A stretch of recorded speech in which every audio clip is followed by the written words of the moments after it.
Popost tayo ngayon dahil meron tayong isang basher ang sabi sa akin, mukha ko pa lang mukhang pera na. Yun ang sabi.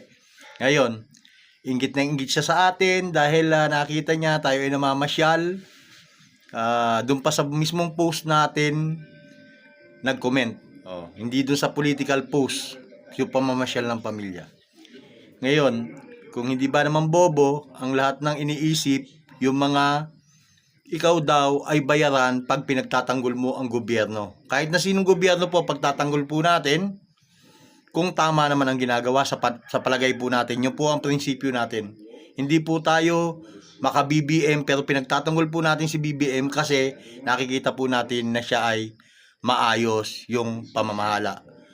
Ngayon, doon sa mga bobong DDList, bobong DDS, pakinggan nyo yung sinasabi ko Eto, meron na naman tayong ipopost na achievements ni BBM. Masakit sa mata nyo to, pero tama lang na ipakita sa inyo para naman hindi kayo mga bobo. Anong sinasabi nyo? Walang ginagawa si BBM, di ba? Eto, nag-grab ako ng isang post. Tingnan nyo, basahin nyo, para hindi naman kayo manatiling bobo.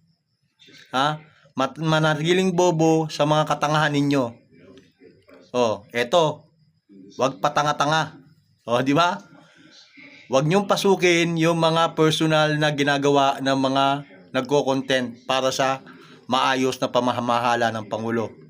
Kayo ang nagpapasira sa bayan sa ating bansa sa Pilipinas. Yun lang. Panoorin nyo to. Mga bobong didiles. Pakinggan nyo, mga bobong didiles. Wala daw nagawa ang ating president. Wait, sandali nga Ano to? Ito ang iilan sa mga nagawa ni PBBM, NGCP. Unti-unti nang nababalik sa Pilipinas. Kadiwa Center kung saan napakmura ng bilihin. Binigyang prioridad ang mga OFW. Dagdag sahod para sa lahat ng manggagawa. Pinakaunang subway sa bansa. At napakaraming railway project. Napakaraming modernong pabahay na Malacondo style.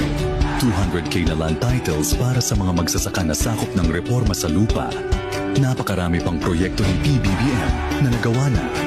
Ito ang listahan, feel free to pause at basahin.